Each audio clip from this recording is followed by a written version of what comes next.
누가복음 18장에 보면 예수님께서 하루는 제자들에게 이런 비유의 말씀을 하십니다. 바리새인과 세리들을 너희가 알지 이해합니다. 그 두 사람이 하루는 하나님 앞에 기도하기 위해서 성전에 올라갔단다. 근데 바리새인은 늘 항상 자기만 의롭다 생각하는 사람이고 다른 사람들은 하찮게 보는 그런 사람들이고, 많은 사람들이 안마와 같이 이 두 사람이 성전에 올라가서 하나님 앞에 기도하는데, 바리새인은 하나님 앞에 어떻게 기도하는지 이제 하늘을 우러러 손을 들고 하나님 앞에 기도하는데, 하나님 나를 아시죠? 나는 남의 것을 훔쳐가거나 토색하는 그런 사람이 아닙니다. 그리고 남을 해코지하거나 어렵게 하는 사람도 아닙니다. 나는 오히려 일주일에 2번씩 하나님 앞에 금식도 하고 11조도 드립니다. 저 세리와 같은 그러한 삶을 살지 않습니다. 그런데 세리도 성전에 하나님 앞에 기도하러 올라갔는데, 세리는 바리새인 가까이, 성전 가까이 올라오지 못하고 저 멀찍이 서가지고 감히 하늘을 우러러 보지도 못하고 하나님 앞에 기도하는데, 하나님 나는 죄인입니다. 나를 불쌍히 여겨 주시옵소서. 그렇게 기도했단다. 그런데 이 두 사람 가운데 하나님께서 누구를 의롭게 보셨냐 하면은 바리새인을 의롭게 보신 것이 아니라 세리를 아주 의롭게 보셨다. 그리고 그렇게 인정받고 두 사람이 각각 집으로 내려갔다. 하나님 앞에 의롭다 인정받거나 하나님께 인정받는 사람이라는 것은 하나님께서 그 두 사람 바리새인과 세리 가운데 누구를 더 사랑하시는가 믿음으로 인정을 해주셨다는 얘기 아니겠어요? 그 말은 모든 인류는 하나님께 사랑의 대상이지만, 그러나 하나님을 사랑하는 사람은 구별되어 있습니다. 세리는 감히 자기가 하나님을 사랑할 존재도 아니고 하나님께서 나 같은 존재를 사랑하실까 그렇게 생각할지 모르지만, 그러나 바리새인은 거꾸로 저 세리 같은 인간은 하나님을 경외하지도 못하고 하나님을 사랑하지도 못할 거야. 아마 하나님께서 저 세리를 우습게 여기고 하나님께서 사랑하지 않을 거야. 그렇게 생각할지 했을 겁니다. 그러나 주님의 생각은 달랐죠. 거들먹 피우면서 교만하면서 남들보다도 모든 면에서 뛰어나다고 생각하는 저 바리새인은 자기가 하나님을 얼마나 사랑하는지 모르지만 하나님께서는 저런 인간 별로 좋아하지 않는다. 이 비유의 말씀이 바로 그런 말씀 아니겠어요? 오늘 이제 베드로가 초대교회에 흩어져 있는 성도들에게 편지를 하는 건데, 이 시기가 언제쯤인가 하면 주님께서 부활 승천하시고 난 이후에 한 30년쯤 흘렀을 때 이제 유럽의 웬만한 나라들은 다 로마의 식민지가 되었어요. 로마 제국이 다 점령을 해가지고 로마가 다스리는 그러한 시대였거든요. 네로 황제 하면 우리가 잘 아는 로마의 폭군 황제 가운데 아주 악명 높은 네로가 있잖아요. 그 네로가 여러 이제 사람들을 관리하면서 그렇게 식민 정책을 펴나가는데, 특별히 예수 믿는 사람들을 그렇게 싫어했습니다. 왜? 네로가 정치를 선하게 잘했더라면 그리스도인들이 정말로 존경을 할 텐데, 하나님의 말씀, 율법에 그리고 예수님의 가르침에 보면은 이 네로라는 존재는 아주 고약한 존재거든요. 그러니까 네로한테 엎드려 경배도 안 하고 숭배도 안 하고 존경도 안 하니까 네로가 그 소식을 다 듣지 않습니까? 저 예수쟁이 녀석들이 나를 미워한다고? 저 사람들 살아가는 게 좀 이상해. 그러면서 예수 믿는 사람들을 핍박을 하기 시작을 했는데, 잔인한 방법으로 이렇게 핍박을 했어요. 그래서 베드로가 소아시아에 흩어져 있는 여러 성도들, 그들이 편안한 가운데 지금 신앙생활하는 건 아니거든요. 편지를 합니다. 여러분들은 하나님을 사랑하는 사람들 맞죠? 먼저 여러분들이 하나님을 사랑하기 이전에 하나님께서 여러분들을 먼저 사랑해 주셨습니다. 예수님께서 나에게 부활하시고 난 다음에 바닷가에 찾아오셔가지고 요한의 아들 시몬아, 베드로야, 네가 나를 이 사람보다 더 사랑하느냐? 그렇게 물으셨을 때 베드로가 얼마나 고통스러웠어요. 베드로는 그것을 평생 잊지 않고 주의 복음을 순교하기까지 그렇게 전하는 가운데 소아시아에 흩어져 있는 성도와 교회들에게 이제 편지하는 겁니다. 하나님께서 여러분들을 분명히 사랑하십니다. 그리고 여러분들은 저 로마의 네로 같은, 그리고 하나님을 경배하지 않는 다른 사람들하고 다르게 여러분들은 하나님을 사랑하는 사람들입니다. 그래서 베드로가 여기 오늘 본문 베드로전서 2장 11절 가운데 사랑하는 자들에게 그렇게 하면서 편지의 짧은 우리가 본문이지만 이 말씀 가운데서 하나님을 사랑하고 하나님의 사랑을 입은 진실한 성도들은 어떻게 살아가야 될 것인가? 여러분, 그 당시나 지금이나 사람이 살아가는 것은 다를 바가 없어요. 문화적인 차이가 있을 뿐이고 시대적인 배경이 조금 다를 뿐이지, 사람이 하루 세 끼 먹고 사람들하고 같이 웃고 울면서 교제를 갖고 생업에 일하면서 이렇게 살아가는 것, 그것 큰 차이가 나는 게 아니거든요. 그런 사람들의 삶, 특별히 그 가운데 예수 믿기로 작정하고 그리스도를 나의 구주로 고백하는 그 그리스도인들의 삶, 여러분들이 지금 살아가는 삶이 녹록하지 않고 어렵고 힘들지만 그래도 어떻게 살아가야 될 것인가? 하나님께로부터 사랑을 입고, 그리고 여러분들이 그 사랑을 깨닫고 난 다음에 예수를 나의 구주로 고백하고 사랑하고 하나님을 사랑하는 믿음의 사람들인데, 이것을 잊지 말고 이렇게 살아야 됩니다. 11절 말씀에는 두 가지, 그리고 12절에 또 한 가지 권면의 말씀을 전해주고 있는데, 우리가 하나님의 사랑을 입고 하나님을 사랑하는 사람들로서 어떻게 살아야 될까, 무엇을 마음에 간직해야 될 것인가. 먼저 11절 말씀 제가 다시 한번 읽어드릴게요. 11절, 사랑하는 자들아, 거류민과 나그네 같은 너희를 권하노니. 첫 번째, 사랑하는 자들아, 너희들의 정체가 누구인가 하면 거류민이라는 건 나의 원래 고향이 있어요. 그러나 고향을 떠나서 타향으로 일하러 다니는 사람들이 있지 않습니까? 그리고 다른 곳에 방문하는 사람들이 있습니다. 이 사람들은 거류민이에요. 잠깐 왔다가 가는 그 사람들을 다른 말로 하면 나그네, 그렇게 부릅니다. 너희들이 사랑하는 형제들이여, 사랑하는 성도들이여, 하나님의 사랑을 입은 믿음의 사람들아, 너희들의 정체가 무엇인가 하면 여러분들은 거류민들입니다. 그리고 나그네 같은 인생인 것을 잊지 마십시오. 나그네는 그 한 곳에 오랫도록 머물지 않습니다. 일 다 마치면 얼른 미련 없이 훌쩍 떠나버립니다. 거류민도 마찬가지죠.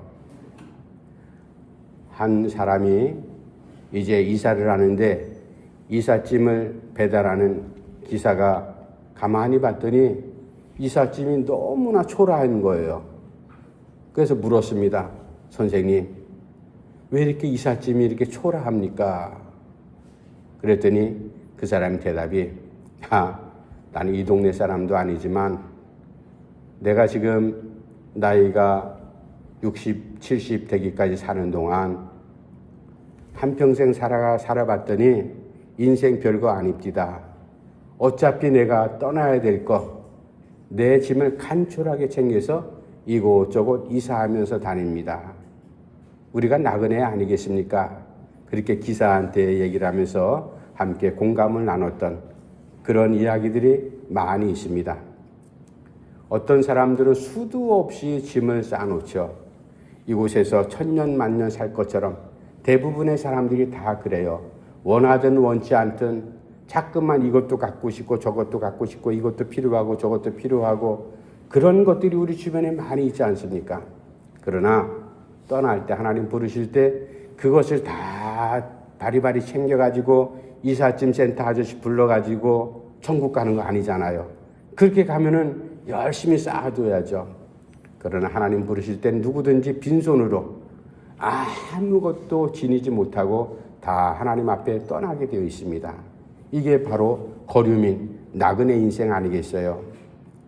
우리가 잘 아는 아브라함의 아들 이삭이 있고 이삭의 쌍둥이 아들 두 사람이 있는데 하나는 에서고 하나는 야곱. 야곱이 파란만장한 인생을 살잖아요. 형과 아버지를 팥죽 한 그릇에 속여가지고 장자의 명분을 자기가 가로채고 나서 장자 축복을 받고 믿음의 욕심이죠, 사실은. 그래서 외삼촌 집에 가서 21년 동안 있다가 다시 돌아와서 우여곡절 얼마나 파란만장, 자기에겐 4명의 아내가 있지 않습니까? 아들도 13명의 자녀가 있었습니다. 그러니까 정말로 아마 우리가 그 가정 가만히 살펴봐도 복잡했을 거예요. 그런데 이제 70명이나 되는 많은 자기 식솔들과 함께 살아가는데 흉년이들은 도저히 살아갈 수가 없습니다.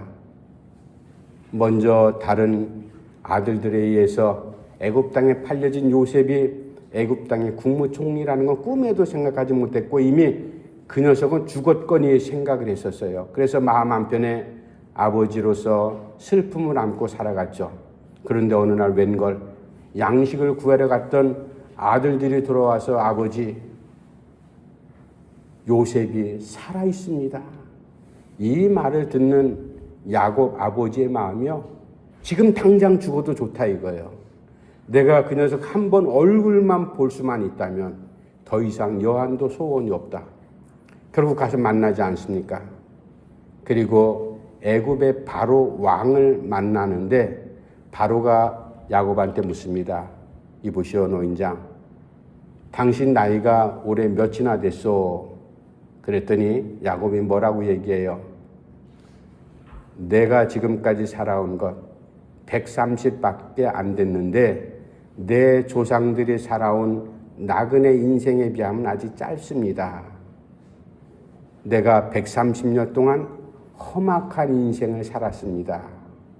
험악한 인생을 살았다는 것은 자기의 겪은 파란만장한 인생을 그렇게 표현하는 거지 하나님은 알 수 없고 하나님 믿지도 않고 내 멋대로 살았습니다. 그런 표현이 절대로 아니거든요. 험악한 인생이라는 것은 내가 인생으로서 겪을 수 있는 모든 고초는 다 겪고 살았습니다. 바로 그 말이거든요.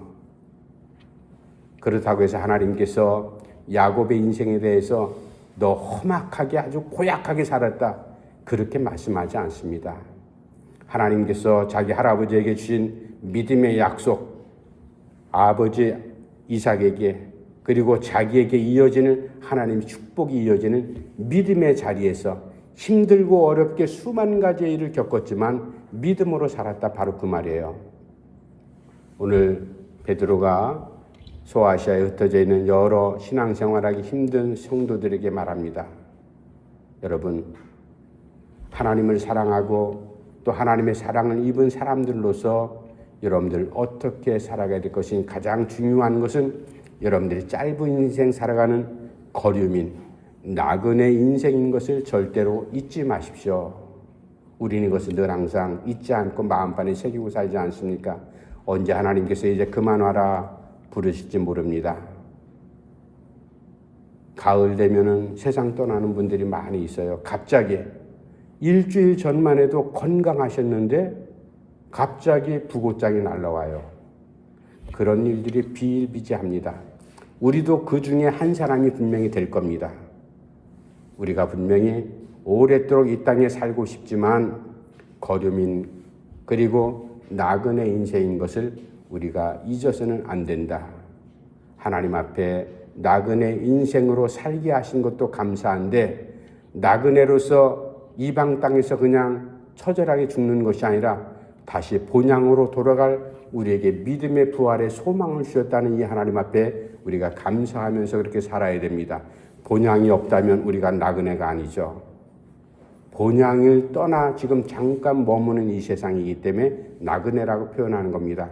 하나님 아버지 품이 분명히 본향일진데 그 본향에 돌아가서 우리가 먼저 간 사람들, 그리고 우리 다음에 오는 우리 후배들 다 믿음의 자리에 만나게 될 터인데 그때 기쁨으로 그렇게 만날 수 있기를 간절히 바랍니다. 그래서 지금 내가 나그네 인생인 것을 잊지 말라. 두 번째, 베드로가 소아시아에 흩어져 있는 많은 교회들과 성도들에게 이렇게 권면합니다.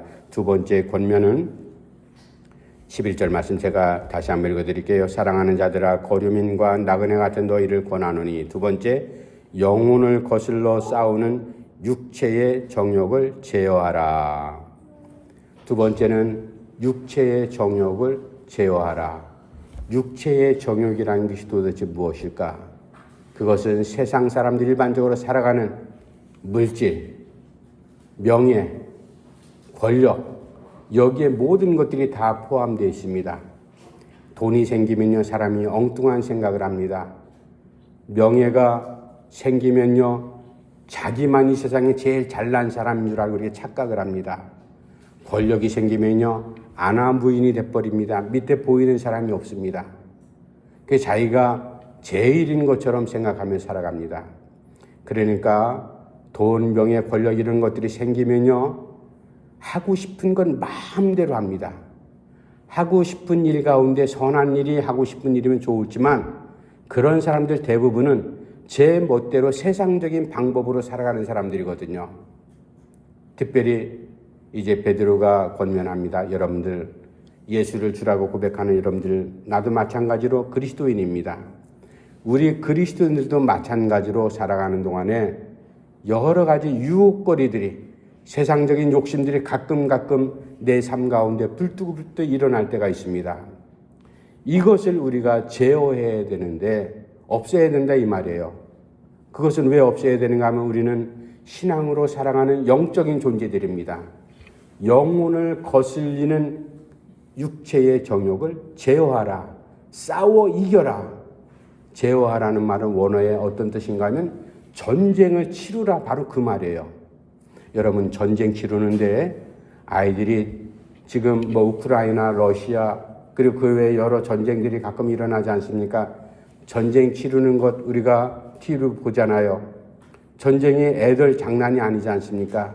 유치원에서 병정놀이 하는 그러한 놀이가 아니에요.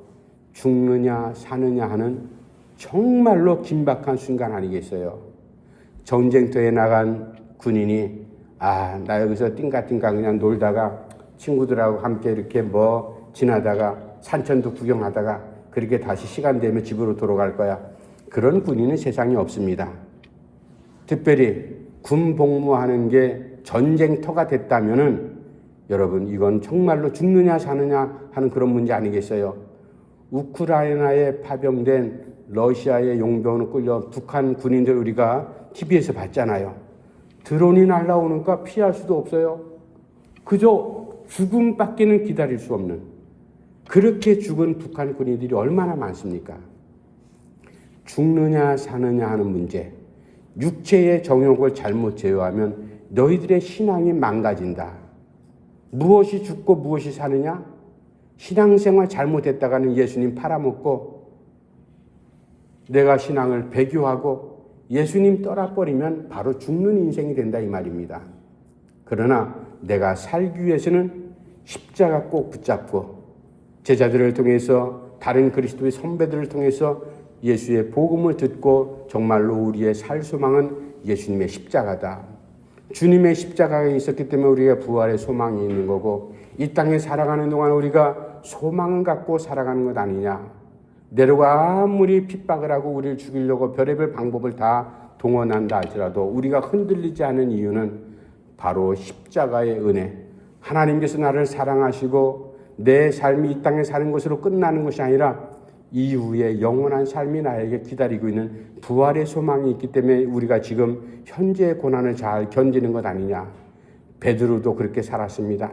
주님께서 십자가 달리실 전후에 베드로가 얼마나 실망하고 낙담하고 주님을 부인하지 않았습니까? 그러나 성령을 체험하고 난 다음에 부활하신 주님을 정말로 직접 만나고 난 이후에 맞다. 내가 어떻게 살아야 되는지 베드로도 깨달았습니다. 그래서 사는 동안 여러 가지 유혹거리 왜 안 생기겠어요? 여러분들 그리스도인이라고 하루 세끼 먹지 않고 삽니까? 우리가 화날 때 또 어떨 때 욕도 하고 남에게 말로 다투기도 하고 여러 가지 일도 우리에게 생기잖아요. 세상 사람들이 겪는 여러 가지 육체적인 정욕과 같은 여러 가지 물질이며 명예며 권력과 관련된 여러 가지 일들이 우리에게 닥칠 수가 있습니다. 이럴 때 그런 것들을 여러분들이 믿음으로 영적으로 싸워서 이겨야 됩니다. 지면은 여러분들이 망합니다. 죽습니다. 이 영적인 전쟁은 죽느냐 사느냐 하는 그런 문제이기 때문에 여러분들이 육체의 정욕을 제어하라. 사랑하는 성도들에게 예수 그리스도의 이름으로 베드로가 그렇게 편지하고 있는 두 번째 내용입니다. 마지막 세 번째 베드로가 이제 12절 넘어가서 이렇게 권면하고 있습니다. 12절 말씀 우리 마지막 한 번 더 같이 한번 읽어봅시다. 12절 시작. 너희가 이방인 중에서 행실을 선하게 가져 너희를 악행한다고 비방하는 자들로 하여금 너희 선한 일을 보고 오시는 날에 하나님께 영광을 돌리게 하려 함이라. 아멘. 세 번째는 여러분들이 이방인 가운데서 믿지 않는 사람들 가운데서 혹 여러분들의 믿음 생활을 방해하거나 핍박하는 사람들 가운데서 여러분들이 선한 일을 보여주십시오. 선한 일을 보여주라. 그 당시에 그리스도인들이 이방인들에게 핍박받는 세 가지 중요한 일이 있었어요. 첫 번째는 무슨 일인가 하면 이방인들은 그 당시에 복음이 전파된 곳이 다 문화가 찬란하고 경제가 무역이 활성화되던 그런 도시들이 대부분이었거든요. 그곳에 돈, 권력, 명예가 있으니까요. 별일들이 다 생겨났습니다. 점치는 점쟁이들이 왜 이렇게 많은지, 신상들은 그렇게 왜 이렇게 많은지 별일들이 다 있었어요. 그런데 어느 지역에 가면은 그 지역에 믿는 자기네들의 신이 있거든, 우상이 있습니다. 그런데 그리스도인이라는 이 녀석들은 자기들이 믿는 신을 섬길 생각을 하지 않는 거예요. 오히려 거부하고 거절하고 살아가는 방식이 자기들하고 다른 겁니다. 이상하다. 저 녀석들은 신도 믿지 않는 무신론자들이구나. 그렇게 핍박을 했어요. 왜? 자기들이 믿는 신을 믿어야 되는데 믿지 않으니까 무신론자들, 예수를 믿고 하나님 아버지를 믿는데 그 믿음은 인정도 안 하는 겁니다. 무신론자들이라고 핍박을 했어요. 외면을 했습니다. 두 번째는 무슨 이유로 저들 핍박했는가 하면 저 녀석들은 모여 살기는 하는데 근친상간하는 녀석들이야. 윤리도덕적으로 정말로 형편없는 녀석들이야. 왜? 가까운 사람끼리 모이면 형제요, 자매요 그렇게 하면서 자기네들끼리 결혼도 하거든요. 신앙인들 가운데는 이방인들하고 결혼한 거 꺼려했습니다. 그 당시만 해도. 그러니까 자기네들끼리 결혼을 하는데 가만히 저들의 호칭을 들어봤더니 남자는 형제요, 여자는 자매요. 저 사람들이 다 친척 아니야? 그러면서 결혼을 해? 근친상간을 한다. 그렇게 오해를 했던 거죠. 그러니까 무식한 녀석들이라고 그렇게 핍박을 했습니다. 세 번째는 무슨 이유로 핍박을 했는가 하면은 식인종이다, 저 녀석들. 누군가 예배하는 것을 가만히 봤더니 성만찬을 하거든요. 성만찬을 하면 주님께서 알려주신 대로 떡을 떼면서 이것은 내 몸이니, 또 포도주를 나누면서 이것은 내가 흘린 너희를 위한 내 보혈의 피다. 몸도 먹고 피도 먹어? 식인종들 아니야? 이 세 가지, 그러니까 난데없는 소문을 만들어가지고 그리스도인들을 이렇게 핍박을 했던 이유가 바로 그거였어요. 그러한 핍박 가운데서 베드로가 권면합니다. 그 소식을 다 듣거든요. 여러분들 신앙생활하는 게 얼마나 힘듭니까?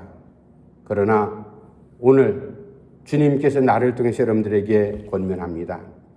그 사람들하고 싸워서 이기려고 하는 것보다는 여러분들의 신앙 바른 삶, 선한 일을 통해서 그 사람들이 여러분들이 정말로 잘 사는 바르게 사는 사람들이구나 라는 것을 보여주십시오. 그것이 제일 먼저 나타난 곳이 어딘가 하면 로마 시내였어요. 이 로마 사람들은 아주 쾌락, 별 짓거리도 다 했던 사람들이거든요. 그런데 가만히 키우다 보니까 이제 딸 자식, 아들을 이제 장성한 자식들을 결혼을 시켜야 되겠는데 마땅한 귀숙감이 없을까? 마땅한 혼처가 없을까? 이렇게 저렇게 찾다 보니까 로마 시내에 사는 자기들이 핍박하는 그리스도인들이 이상하게 정결하게 깨끗하게 잘 살거든요. 그래, 우리 며느리는 저 가운데서 구해야 되겠다. 우리 사위는 저 가운데서 구해야 되겠다. 그렇게 해서 아름아름 그리스도인들과 혼인을 맺기 시작을 했고, 그래서 복음이 계속 로마 시내 가운데 전파되기 시작한 배경이 바로 그거거든요. 베드로가 말하는 게 그겁니다. 저 인간들하고 여러분들 아무리 칼 갖고 싸울 겁니까? 돈 갖고 싸울 겁니까? 힘 갖고 싸울 겁니까? 안 됩니다. 백날 그렇게 해도 여러분들이 이길 수가 없습니다. 여러분들이 저 사람들을 이기고 여러분들의 신앙생활이 바르다는 것을 보여주기 위해서는 선한 일을 보여주십시오. 매사에 살아가면서 이웃과 살아가면서 문 닫지 말고 어려운 사람 도와주고, 그리고 불쌍한 사람들 옆에서 가서 도와주고, 그리고 힘든 일, 그리고 굳은 일 있으면 가서 여러분들과 도와주고, 하여튼 어떤 방편이라도 생활 가운데서 나는 그리스도인이요 하고 이렇게 나팔만 불지 말고 여러분들의 신앙 삶 자체를 통해서 저 사람들이 저 예수쟁이들은 뭔가 다르다. 요즘에도 현대 생활 속에도 그런 일들이 많이 일어나잖아요. 직장 생활하든 아니면 친구들 관계 속에서 그런 칭찬들이 있습니다. 저 사람은 교회 다니는 예수쟁이라고 했는데 정말로 가만히 봤더니 성품이 다르다. 품격이 다르다. 행동이 다르고 마음 씀씀이가 다르고 이 모든 것들이 다른 사람하고 차별된 모습이 드러날 때 그것이 바로 선한 일이거든요. 그래서 베드로가 말합니다. 여러분, 하나님의 사랑을 입고 또 하나님을 정말로 경외하며 사랑하고 예수 그리스도를 사랑하는 여러분들은 어떻게 살아야 될 건가? 마지막으로 여러분들의 선한 일을 통해서 하나님의 영광을 드러내시고 그리고 예수 그리스도의 복음을 증거하며 나타나는 그러한 삶이 꼭 되기를 바랍니다. 그렇게 권면하고 있습니다. 이제 우리가 말씀을 한번 다시 정리합시다. 베드로가 자기도 겪었고 그리고 지금도 현재 그 당시에 살아가는 신앙생활하는 성도들이 어렵게 살지만 그러나 사랑하는 자들아, 하나님의 사랑을 입은 성도들아, 그 사랑을 깨닫고 하나님을 경외하고 예수 그리스도를 생명의 구주로 사랑하는 믿음의 형제들아, 여러분들은 첫 번째 나그네 인생인 것을 잊어서는 안 됩니다. 두 번째, 영혼을 신앙생활을 거슬리는 육체적인 정욕을 제어해야 됩니다. 그리고 힘으로 돈으로 싸우는 것이 아니라 여러분들의 믿음의 선한 일을 통해서 예수 그리스도의 복음, 하나님 살아계심을 드러내는 그러한 믿음으로 살아갈 수 있기를 간절히 바랍니다. 이러한 아름다운 모습이 우리에게 넘쳐나기를 간절히 바랍니다. 기도합시다. 하나님 아버지, 은혜를 감사함을 드립니다. 베드로를 통해서 주님께서 들려주신 사랑하는 자들아, 우리가 먼저 하나님을 진심으로 사랑하는 사람 되기를 간절히 바랍니다. 이미 하나님께서 우리를 사랑하셨고 이 땅에는 수많은 피조물 인간들이 존재합니다. 다 하나님께서 사랑하는 대상들이지만 그러나 저희들 가운데는 하나님을 사랑하는 사람들은 제한적입니다. 아버지 하나님, 우리가 하나님의 사랑을, 예수 그리스도 십자가의 사랑을 입은 사람으로서 어떻게 살아야 될 것인지 주신 말씀처럼 나그네 인생인 것이 있지 않게 하시고 육체의 정욕을 제어하고 선한 일을 우리가 아버지 하나님 힘써서 많은 사람들에게 나타내 보여줄 수 있는 그러한 성도로 살아갈 수 있도록 하나님 함께 주시옵소서. 예수님의 이름으로 간절히 기도하옵나이다. 아멘. 찬송가 218장 찬송하시면 준비하신 예물 드리겠습니다.